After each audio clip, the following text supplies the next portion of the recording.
ముఖ్యంగా ఎవరైతే వార్డు లీడర్లు ఉన్నారో వాళ్ళందరూ ఖచ్చితంగా ఉండాలి. ఈరోజు చాలా విషయాలు పెద్దలందరూ కూడా మాట్లాడడం జరిగింది. ఈరోజు కర్నూలులో కలెక్టర్ ఆఫీస్లో సర్పంచులు అందరూ కలిసి, జిల్లా సర్పంచ్ అందరూ కలిసి, కలెక్టర్ని కలిసి ఏదైతే 25, 24, 25, 25, 26 15th ఫైనాన్స్ ఫండ్స్ సర్పంచులకు ఇవ్వడం లేదు, మున్సిపాలిటీలకు ఇవ్వడం లేదు. కాబట్టి దాని మీద ఆలూరు ఎమ్మెల్యే మనము పోయి కలెక్టర్ గారిని కలిసి డిమాండ్ చేసి రావడం జరిగింది.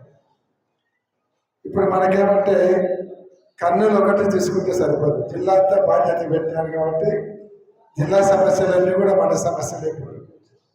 కాబట్టి దానికోసం పోయి రావడం జరిగింది. ఎవరు ఏమనుకోవద్దని కూడా మనమే చేస్తాం. ఈరోజు బాబు షూరిటీ మోసం గ్యారెంటీ అనే దాని గురించి అందరు కూడా చెప్పడం జరిగింది. చంద్రబాబు నాయుడు సూపర్ 6 అనేది చెప్తున్నాడు, కానీ సూపర్ 6 కాదు, 143 హామీలు ఇచ్చి అన్నీ ఎగరగొట్టాడు.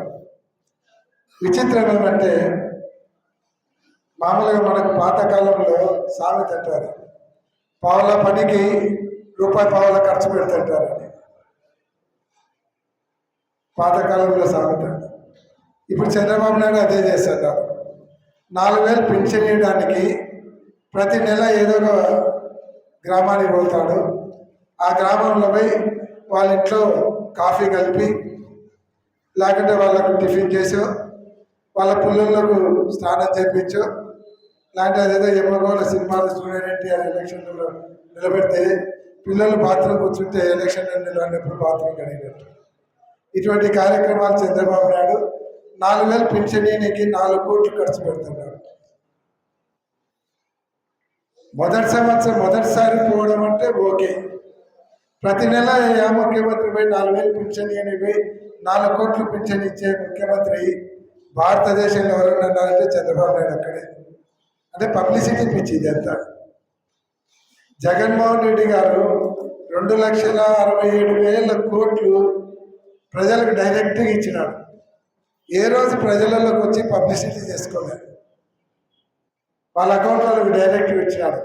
ఈయనేమో 4,000కి 2,000 మంది పోలీసులు, 400 మంది జిల్లాధికారులు, వెనకబడే ఒక హెలికాప్టరు, 40 కార్లు. అందుకే నేను చెప్పింది, పావుల పనికి రూపాయి పావుల ఖర్చు పెట్టడం అంటే ఇదే కాకుండా ఇచ్చిన హామీలు ఎగరగొట్టడమే కాకుండా, హామీల గురించి ఎవరైనా అడిగితే నాలుక మర్తేస్తానంటాడు, నాలుక కోస్తానంటాడు. అంటే చంద్రబాబు నాయుడు బెదిరేయాలనుకుంటున్నాడా? చంద్రబాబు నాయుడు గారికి కూటమి నాయకులకు అర్థం కావాలని ఏంటంటే, భారతదేశంలో సోనియా గాంధీని చూస్తే భయపడే కాలం, పెద్ద పెద్ద నాయకులు భయపడే కాలంలో ఒంటరిగా బయటకు వచ్చి సోనియా గాంధీకి ఎదురు తిరిగి 16 నెలలు జైలు నుండి బయటకు వచ్చి అన్ని పార్టీలతో పోటీ పడి పాదయాత్ర చేసి మళ్ళీ ముఖ్యమంత్రి అయినటువంటి గడ్స్ ఉండేటువంటి నాయకుని కింద పనిచేసే కార్యకర్తలు ఉండేటువంటి పార్టీ చంద్రబాబు నాయుడు గారికి భయపడినటువంటి విషయాన్ని తెలియజేస్తున్నాం. మీ తాటాకు చెప్పులకు ఎవరు భయపడరు. ఇక్కడ ఎన్ని కేసులు పెడతారు, ఎంతమంది మీద పెడతారు? బంతిని ఎంత బలంగా గోడ కొడితే అంత స్పీడ్గా ఎట్లా ఎన్నిక వస్తుందో, అలాగే వైఎస్ఆర్ కాంగ్రెస్ పార్టీ నాయకులు, కార్యకర్తలు కూడా మీరు ఎంత తొక్కాలంటే అంత ఎగిరి పైకి వస్తారనేటువంటి విషయాన్ని గుర్తుపెట్టుకోవాలి. ఈరోజు ఏదో చిల్లర రాజకీయాలు చేసుకుంటూ, తప్పుడు కేసులు పెట్టుకుంటూ, తప్పుడు అరెస్టులు చేస్తూ రాజకీయం ఎన్నో రోజులు సాగదు. ఈరోజు ఎవరెవరు కేసులు పెట్టిస్తున్నారో, ఎవరెవరు ఇబ్బంది పెట్టాలని ప్రయత్నం చేస్తున్నారో, మీకు ఉండేది 2 సంవత్సరాలే. 2 సంవత్సరాల తర్వాత దీనికి డబల్ సినిమా చూసే పరిస్థితి వస్తుందనేటువంటి గుర్తుపెట్టుకోవాలి. ఇంతకుముందు రాజకీయం లేదు, ఏదైనా పోటీ లేనటువంటి రాజకీయం పోయింది. అన్నీ గుర్తుపెట్టుకుంటున్నాను. అన్ని మైండ్లోకి వస్తున్నాయి. ఎవరెవరు ఎగిరి పడుతున్నారో రేపు ఎగరడానికి ఒంట్లో సత్తువు కూడా ఉండదు, అనుభవించేది కూడా తొందరగానే ఉంటుందని ఎగిరిపడే వాళ్ళకు కూడా చెప్తా ఉంటాం. ఈరోజు కార్యకర్తలను ఎట్లా కాపాడుకోవాలో మాకు తెలుసు. ఈరోజు కొత్త కాదు, ఇందాక చెప్పినట్లు ఆళ్ళగడ్డలో రాజకీయం చూసే 2 సార్లు ఎమ్మెల్యే అయినాం, పత్తికొండలో 3 సార్లు ఎమ్మెల్యే అయినాం, ఆ కర్నూలులో 1 సారి ఎమ్మెల్యే అయినాం, 1 సారి ఎమ్మెల్సీ అయినాం. ఎక్కడ కానీ ఫ్రాక్షన్ అని కానీ ఎక్కడ కానీ గలాటలని కానీ లేకుండా అభివృద్ధి ముందరు పోయినాం. ఈరోజు పత్తికొండ పోతే ఈరోజు కూడా వాళ్ళు అడుగుతున్నారు, మీరున్నప్పుడే అభివృద్ధి జరిగింది, మళ్ళీ మీరు మాకు ఎమ్మెల్యేగా రండి. అంటే అక్కడ అంత అభివృద్ధి చేసి వాళ్ళల్లో ఒక పేరు సంపాదించారు. కర్నూలుకి వస్తే 5 సంవత్సరాల ఎమ్మెల్యే కంటే కర్నూలులో ఎప్పుడూ చూడనటువంటి అభివృద్ధి చూపించారు. రోడ్లు అయితేనేమి, డ్రైనేజీలు అయితేనేమి, కళ్యాణ మండపాలు అయితేనేమి, తర్వాత మసీదులకు ఈద్గాలకు గవర్నమెంట్ ఫండ్స్ తీసుకొని వచ్చేది అయితేనేమి, బ్రిడ్జీలు అయితేనేమి, జోరాపురం బ్రిడ్జి కావచ్చు, ఆనంద్ ట్యాక్స్ దగ్గర బ్రిడ్జి కావచ్చు, రైల్వే స్టేషన్ రోడ్డు వెడల్పు చేయడం కావచ్చు, కేసీ కెనాల్ మీద 3 బ్రిడ్జిలు నిర్మించినాం. జోరాపురం నుంచి నంద్యాల చెక్ పోస్ట్కి ఒక కొత్త రోడ్డు వేసినాం. ఇట్లా ఇన్ని అభివృద్ధి కార్యక్రమాలు చేశాం తప్ప ఎక్కడ 1 రూపాయి లంచం తీసుకున్నట్టు కానీ, ఎవరి దగ్గర ఇప్పించుకున్నట్టు కానీ, ఉద్యోగాలకు కానీ, ట్రాన్స్ఫర్లకు కానీ, లేదంటే ఎక్కడైనా కమిషన్లు తీసుకున్నట్టు తెలుగుదేశం వాళ్ళకే చెప్తున్నారు. ఛాలెంజ్ చేస్తున్నాం, ఒక్కటి నిరూపించండి, రాజకీయాల నుంచి మానుకుంటామని కూడా. చిన్న అవినీతి మచ్చ ఈ 5 సంవత్సరాలలో కాదు, 50 సంవత్సరాల రాజకీయ చరిత్రలో కుటుంబానికి చిన్న మచ్చ మీరు చూపించగలిగితే రాజకీయాల నుంచి మానుకోవడానికి కూడా సిద్ధంగా ఉన్నామని కూడా తెలియజేస్తున్నాం. అటువంటి రాజకీయాల నుంచి వచ్చేటువంటి కుటుంబం నుంచి వచ్చాను, గుర్తుపెట్టుకోండి. ఈరోజు అదంతా పక్కన పెడితే ముఖ్యంగా ఈరోజు మనకు మున్సిపల్ ఎలక్షన్లు ఉన్నాయి. తెలుగుదేశం పార్టీ వాళ్ళు ఈరోజు ఇటువంటి పట్టుకొని ముందరు పోతున్నారు, మీ ఇంటికి అది ఇచ్చినాం, ఇది ఇచ్చినాం, ఇది ఇచ్చినామని. మనం క్యూఆర్ కోడ్ డౌన్లోడ్ చేస్తే ఏమేమి హామీలు ఇచ్చినాను, ఏమి ఇవ్వలేదంటే వస్తారు. వాళ్ళు ఇచ్చింది 1000 రూపాయలు పెన్షన్ పెంచినారు. 85 లక్షల మంది విద్యార్థులు ఉంటే 54 లక్షల మందికి వాళ్ళు ఇచ్చింది అమ్మఒడి తల్లికి వందనం ఇచ్చారు. 30 లక్షల మందికి ఎదురుకొట్టారు. తర్వాత ఇంకా 18 సంవత్సరాలు దాటినటువంటి మహిళలకు 1500 ఇస్తామన్నారు నెలకు, అది ఇవ్వలేదు.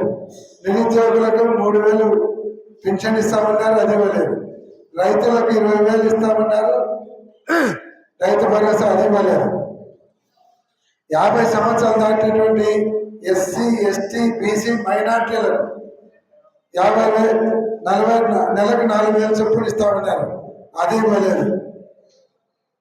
తర్వాత దుర్గట్ స్కీమ్ పెడతామన్నారు, అది ఇవ్వలేదు. కళ్యాణ వస్తువు పెడతామన్నారు, అది ఇవ్వలేదు. ఇట్లా ఏమేమి ఇవ్వలేదో, ఏమి ఇస్తానన్నాడో అవన్నీ కూడా మనం ప్రజల దగ్గర తీసుకుపోయి జగన్ ఏమి ఇచ్చాడు, ఈయన ఏమి ఇస్తా అన్నాడు, ఎంత మోసం చేశాడు. ఇప్పుడు తెలుగుదేశం పార్టీ వాళ్ళు వస్తారు, మీరు అడగండి అని చెప్పారు. మీకు రావాల్సినటువంటి 3,000 అడగండి, 1,500 అడగండి, బీసీ, ఎస్సీ, మైనార్టీలు 4,000 అడగండి అని మనం ప్రజలను మోటివేట్ చేస్తే రేపొద్దున మున్సిపల్ ఎలక్షన్లలో కార్పొరేటర్లు నిలబడినటువంటి తెలుగుదేశం వాళ్ళు ప్రచారానికి పోవాలంటే భయపడతారు. మనం పోతే పథకాల గురించి అడుగుతారు అని.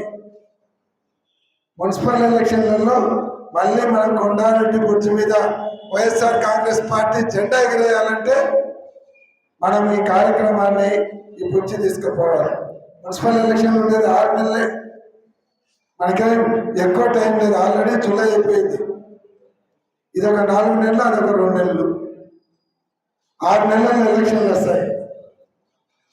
మనం మళ్ళీ కార్పొరేషన్ మన చేతిలోకి వచ్చిందంటే ప్రభుత్వం వాళ్ళది ఉన్నా సరే హవా మందే నడుస్తుంది. కాబట్టి దీన్ని మనం జాగ్రత్తగా తీసుకొని పోవాలి. రెండవ విషయము, 10 వార్డులు నాయకులు అందరూ ఉన్నారు. ఇందాక మీకు కొంతమందికి ఓటర్ లిస్ట్ ఇవ్వడం జరిగింది, బూత్ లిస్ట్ ఇవ్వడం జరిగింది. దానిలన్నింటి కూడా మనం బూత్ ఏజెంట్లను ఒక్కొక్క దానికి ఒక్కొక్కరిని వేసుకోవాలి. వాళ్ళ ఫోటో ఉండాలి, ఆధార్ కార్డు ఉండాలి. అవన్నీ కూడా మనం కలెక్టర్ ఆఫీస్లో వాళ్ళని ఇస్తాం. ఇచ్చిన తర్వాత కలెక్టర్ ఆఫీస్ నుంచి మనకు ఒక ఐడెంటిటీ కార్డు వస్తుంది. రేపొద్దున బిఎల్ఓలు వస్తారు. వాళ్ళు వచ్చినప్పుడు ఓటర్ లిస్ట్ వెరిఫికేషన్కి వస్తారు. మనం లేమనుకో, మనకు పడే ఓట్లన్నీ కూడా బిఎల్ఓలు తొలగించేదానికి అవకాశం ఉంది. రేపొద్దున కార్పొరేటర్గా మన వాళ్ళు నిలబడాలంటే మన ఓట్లన్నీ కూడా తొలగించినారంటే మనం గెలవడం కష్టమవుతుంది. కాబట్టి బిఎల్ఏ అంటే బూత్ లెవెల్ ఏజెంట్ పెట్టే వాళ్ళను జాగ్రత్తగా ఆ బూత్లో ఓటర్ వేయండి, కొద్దిగా చదువుకొని వాళ్ళతో పాటు తిరిగే ఓపిక ఇంట్రెస్ట్ ఉండి కొద్దిగా అనుభవం ఉండే వాళ్ళను బూత్ ఏజెంట్లుగా పెట్టాలని మీకు అందరికీ నేను మనవి చేస్తున్నాను. ఊరికే కూర్చొని వాళ్ళని కూడా పిలిచి అడగండి, నువ్వు ఉంటావా, నీకు ఇంట్రెస్ట్ ఉందా, పని చేస్తావా అడిగి ఇంట్రెస్ట్ ఉండే వాళ్ళని పెట్టండి. ఇది చాలా ముఖ్యమైనటువంటి విషయం. ఇప్పుడు మనము పొరపాటు చేస్తే మన ఓట్లు తీసేసిన తర్వాత రేపు పొద్దున మనము ఎలక్షన్లప్పుడు ఓట్లు ఎక్కించుకోవాలంటే కుదరదు. ముఖ్యంగా కార్పొరేటర్గా నిలబడాలనుకునే వాళ్ళకు కూడా ఈ జాగ్రత్త తీసుకోవాలి. మీరు మనం ఈ 11 వార్డులు 12 వార్డులలో ఖచ్చితంగా వైఎస్ఆర్సీపీ గెలుస్తుంది, దాంట్లో డౌటే లేదు. డెఫినెట్గా గెలుస్తాం. ఎందుకంటే చాలా బలంగా ఉండేటువంటి వార్డులు ఇవి. జగన్మోహన్ రెడ్డికి ముస్లిం పాపులేషన్ ఎక్కువ ఉండేటువంటి వార్డులు. కూటమి ప్రభుత్వం వచ్చిన తర్వాత మైనార్టీలకి ఎన్ని రకాలుగా మోసం చేస్తుంది గవర్నమెంట్ అనేది తెలుస్తుంది. నిన్ననే ఒక పెద్ద మీటింగ్ జరిగింది, అంతకుముందు ఒక పెద్ద ర్యాలీ జరిపినాం. ఏదైతే వర్క్ అమెండ్మెంట్ యాక్ట్ మీద, దానికి చంద్రబాబు నాయుడు గారు సపోర్ట్ చేసినారు, పవన్ కళ్యాణ్ గారు సపోర్ట్ చేసినారు. కాబట్టి వాళ్ళ మీద ఆల్రెడీ వ్యతిరేకత ఉంది. ఏదైతే మిగతా వాళ్ళందరూ కూడా పథకాలు చెప్పి మోసం చేశాడనేటువంటి కోపం ఉంది. కాబట్టి డెఫినెట్గా 11 వార్డులే కాదు, కర్నూలు నగరంలో ఉన్నటువంటి 52 వార్డులలో కూడా బ్రహ్మాండమైనటువంటి మెజార్టీతో గెలుస్తామనేటువంటి పూర్తి నమ్మకం ఉంది. అట్లనే మనం ఇంట్లో కూర్చుందామనుకో ఇబ్బంది పడతాం. ఇప్పటి నుంచే మన మున్సిపల్ ఎలక్షన్లను దృష్టిలో పెట్టుకొని మన వార్డులలో మన ఓట్లు పోకుండా మనకు రావాల్సినటువంటి కొత్త ఓటర్స్ ఎవరంటే చేర్పించుకునే విధంగా మనం కార్యక్రమం చేపట్టాలి. ఇది చాలా ఇంపార్టెంట్ రేపు మున్సిపల్ ఎలక్షన్. కాబట్టి జాగ్రత్తగా అందరూ దీంట్లో పూర్తి ఇంట్రెస్ట్ తీసుకొని పోవాలి. ఒకటి బూత్ ఏజెంట్లను నియమించడం, రెండోది చంద్రబాబు నాయుడు గారు ఇచ్చేటువంటి మోసాలు, ఆయన ఇచ్చేటువంటి హామీలు, చేసినటువంటి మోసం, దాన్ని మనం బాగా పబ్లిక్లోకి తీసుకుపోతే రేపు రాబోయే మున్సిపల్ ఎలక్షన్లలో సులభంగా గెలిచేదానికి అవకాశం ఉంటుంది అనేటువంటి విషయాన్ని అందరూ కూడా గుర్తుపెట్టుకోవాలని కూడా నేను మనవి చేస్తూ ఉన్నాను. ఇంకా ఏదైనా కేసులు అంటే ఏం భయపడాల్సినటువంటి అవసరం లేదు. చాలా సంవత్సరాలు ఇటువంటి రాజకీయాలు చేశారు. 2014 నుంచి 19 వరకు టీజీ వెంకటేష్ గారు మినిస్టర్గా ఉన్నప్పుడు కూడా ఎదుర్కొని చూసాం. ఏం చేసుకోలేకపోయినాం. 14లో గెలిచినాం, మళ్ళీ 19లో గెలిచినాం, 24లో కొన్ని కమ్యూనికేషన్ గ్యాప్లు, కొంత పార్టీ మీద వ్యతిరేకత రావడం కావచ్చు, దాంతో ఓడిపోయినాం. ఈరోజు కూడా మళ్ళీ పార్టీ తరఫున ఎదుర్కొంటాం, కార్యకర్తలను కాపాడుకుంటాం.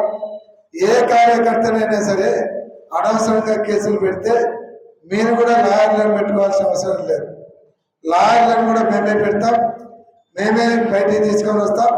పోలీసుల నుంచి ఎట్లా కాపాడుకోవాలో కూడా మాకు బాగా తెలుసు. మున్సిపల్ కోర్టు కానీ జిల్లా కోర్టు కానీ ఇక్కడనే మనం ఒక లీగల్ టీమును సపరేట్గా పెట్టాం. లాయర్లను 10 మంది ఉన్నారు. ₹1 ఖర్చు లేకుండా చూసుకున్నాం. ఒకవేళ కేసు హైదరాబాద్లోనే విజయవాడలోనే హైకోర్టులో అయితే హైకోర్టులో కూడా జగన్మోహన్ రెడ్డి గారు 10 మంది లాయర్లను అదే పనిగా ఫ్రీగా మన తరఫున కేసులు వాదించేదానికి పెట్టాడు. ఎగ్జాంపుల్ చెప్తా. మన ఇదే యూనిస్ మున్సిపల్ ఆఫీసులో కూర్చి ఇసిని కొడితే ఆ కేసును హైకోర్టులో పోయి దాని ఆయనను అరెస్ట్ చేయకుండా బెయిల్ తీసుకొని ఆ కేసు క్రాష్ చేసి ఈరోజు యూనిస్ని బయటికి తీసుకురావడం జరిగింది. యూనిస్కి ₹1 ఖర్చు కాలే. హైకోర్టు నుంచి మనం ఆర్డర్స్ తీసుకొని వచ్చినాం. అట్లా ఈరోజు ఏ కార్యకర్తకు అన్యాయం జరిగినా ఇక్కడ ఉండేటువంటి నాయకులందరూ మీకు అండగా ఉంటాం. అవసరమైతే అర్ధరాత్రి కానీ మీకోసం ఏ పోలీస్ స్టేషన్కి రావడానికి సిద్ధంగా ఉంటాం. ఇంకా అవసరమైతే మీకోసం మీకంటే జైలు పోవడానికి మేము ముందుంటామని కూడా ఈ సందర్భంగా కాబట్టి ఇటువంటి బెదిరింపు రాజకీయాలు చేస్తే ఎవరు భయపడేటోళ్ళు రాదు. చిల్లర కేసులు పెట్టుకొని తప్పుడు కేసులు పెట్టి రాజకీయము చేయడానికి ఇదేమి పూర్వకాలం కాదు, క్రీస్తు పూర్వం కాదు. ఇది కర్నూలు పట్టణం. చదువుకునే వాళ్ళు, ఉద్యోగులు, నిరుద్యోగులు, వ్యాపారులు, పనులు చేసుకొని బతికే వాళ్ళు ఉండేటువంటి ఒక నగరం. దీంట్లో ప్రజలందరూ ఏం కోరుకుంటారంటే శాంతియుతమైనటువంటి వాతావరణం ఉండాలి, మా వ్యాపారాలు మేము ప్రశాంతంగా చేసుకోవాలి, మా జీవనం జరగాలి, ఇక రౌడీస్ ఉండకూడదు, మట్కాయ ఉండకూడదు, గంజాయిలు ఉండకూడదు, ప్రశాంతమైనటువంటి జీవులను కోరుకుంటారు. అంతేగాని రౌడీజాలు గుండాగిరి అంటే కర్నూలు ప్రజలు ఎప్పుడు కూడా ఒప్పుకోరు, హర్షించలేనటువంటి విషయము చాలా ఎలక్షన్ల నుంచి చూస్తూ ఉంటారు. కాబట్టి రేపు మళ్ళీ రాబోయే ఎలక్షన్లు వస్తే ఖచ్చితంగా ప్రజలు అన్నీ గమనిస్తూ ఉన్నారు. డెఫినెట్గా మున్సిపల్ ఎలక్షన్లే కాదు, 2029 ఎలక్షన్లలో జగన్మోహన్ రెడ్డి గారు ముఖ్యమంత్రి అవుతారు. రాష్ట్రంలో వైఎస్ఆర్ కాంగ్రెస్ పార్టీ జెండా కర్నూలు పట్టణంలో కొండారెడ్డి బుర్జ మీద 29లో కూడా మళ్ళీ వైఎస్ఆర్ కాంగ్రెస్ పార్టీ జెండా ఎగురుతుంది. ఆ రోజు కర్నూలులో కష్టపడినటువంటి కార్యకర్తలందరూ కూడా మంచి భవిష్యత్తు ఉంటుందని కూడా ఈ సందర్భంగా నేను తెలియజేస్తా ఉన్నాను. జగన్మోహన్ రెడ్డి గారు కూడా చెప్పారు, 14 నుంచి 19 నుంచి 24 వరకు కార్యకర్తలను పట్టించుకోలేకపోయినా 2 సంవత్సరాలు కరోనా వచ్చింది. తర్వాత 3 సంవత్సరాలు ఈ పథకాలు ఇవ్వడంలో కొంతవరకు కార్యకర్తలకు న్యాయం చేయలేకపోయినాను. అది మనం కొంతవరకు తప్పు చేశాం.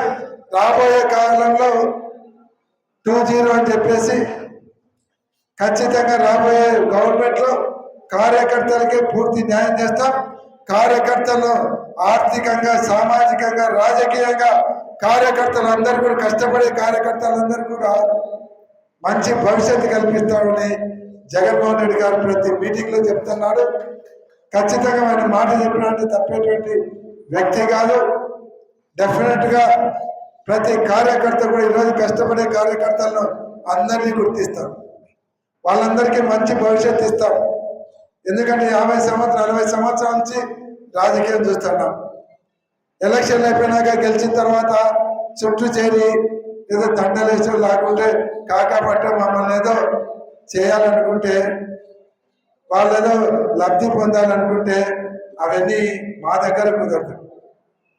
అప్పటికప్పుడు వేరే పార్టీల నుంచి వచ్చి ఎలక్షన్లు అయిపోయినాక వచ్చి మేల్పాన్ని చూపించి మమ్మల్ని ఏదో కాకా పట్టాలనుకుంటే కుదరదు. ఖచ్చితంగా ప్రతి కష్టపడే కార్యకర్తలందరినీ కూడా గుర్తు పెట్టుకొని గుండెలలో పెట్టుకొని చూసుకుంటాం. ఇట్లా డ్రామాలు ఆడేటోళ్ళను వాళ్ళని కూడా డ్రామాలుగానే చూసుకుంటాం. కాబట్టి కష్టపడే కార్యకర్తలందరూ కూడా గుర్తింపు ఉంటుంది అనేటువంటి విషయాన్ని మరొకసారి మీకు అందరికీ మనవి చేస్తున్నాను. కాబట్టి ఈ 3 సంవత్సరాలు మనకు ఒక ఛాలెంజ్ ఎదుర్కోవడానికి, మనకు ఛాలెంజ్గా తెచ్చుకుందాం. మళ్ళీ గెలుద్దాం, మళ్ళీ మంచి భవిష్యత్తుతో ముందరికి పోదాం. దానికి మాత్రం ఎటువంటి డోకా ఉండదు. ఇంకా వాళ్ళ కేసులు బెదిరింపులు అంటారా, ఇవన్నీ తాటాకు చప్పులే. 40 సంవత్సరాల నుంచి రాజకీయం చూశాను. విజయభాస్కర్ రెడ్డి గారు ముఖ్యమంత్రిగా ఉన్నప్పుడే 3 సార్లు ఆయన మీద పార్లమెంటు పోటీ చేసి రాజకీయంగా ఎదుర్కొన్నా. కేఈ కుటుంబంతో రాజకీయంగా ఎదుర్కొన్నా. టీజీ వెంకటేష్ కుటుంబంతో రాజకీయంగా ఎదుర్కొన్నా. వీళ్ళందరినీ కూడా అందరినీ చూసి వెంట్రుకలు ఊడిపోయినాయి. కాబట్టి ఎవరు చేయగలిగేది ఏం లేదు. మస్తు చూస్తాం, ఇంకా చూస్తాము. మనం అంటే ఏమో కూడా చూపిస్తాం. దాంట్లోనే ఎన్నికపోయే ప్రసక్తి ఉంది. అది కూడా గుర్తు చూపిస్తాం. మళ్ళీ గుర్తు పెట్టుకునేటట్టు, ఈరోజు కాదు 10 ఏళ్ళు గుర్తు పెట్టుకునేటట్టు చూపిస్తాం.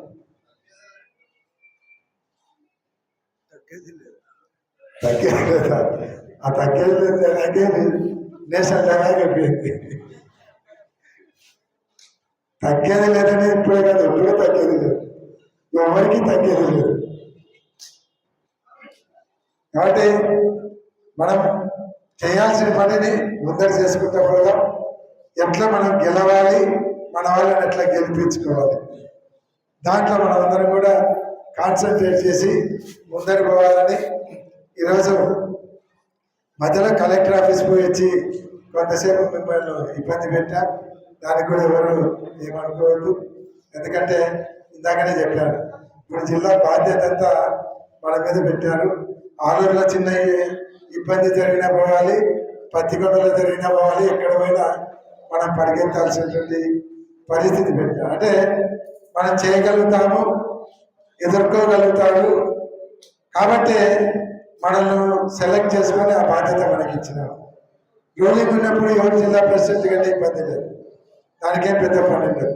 అపోజిషన్ పార్టీలో జిల్లా ప్రెసిడెంట్ అంటే ఒక పెద్ద ఛాలెంజ్ లాగా అంటారు. ఎందుకంటే ఏ నియోజకవర్గంలో ఏమి జరిగినా మనం పోయి అక్కడ కొట్లాడాలి, పాల్గొనాలి, వాళ్ళను అంతా ఒకటి చేసి నిలబెట్టాల్సినటువంటి బాధ్యత ఉంటుంది. కాబట్టి పోయి రావాల్సి వచ్చింది. కాబట్టి అందరూ కూడా ఈ కార్యక్రమాన్ని జాగ్రత్తగా ముందరు తీసుకుపోవాలని మరొక్కసారి మీకు అందరికీ మనవి చేస్తూ, రాజకీయాలలో ఇటువంటివన్నీ చూసాం, అందరినీ కాపాడుకుంటాం. ఎవరికి ఏ ఇబ్బంది వచ్చినా మేమందరం మీతో పాటు ఉంటామని కూడా మరొకసారి తెలియజేస్తూ, ఈ కార్యక్రమంలో పాల్గొనేందుకు మీకు అందరికీ కూడా పేరున ధన్యవాదాలు తెలియజేస్తూ సెలవు తీసుకుంటా ఉన్నా. Thank you.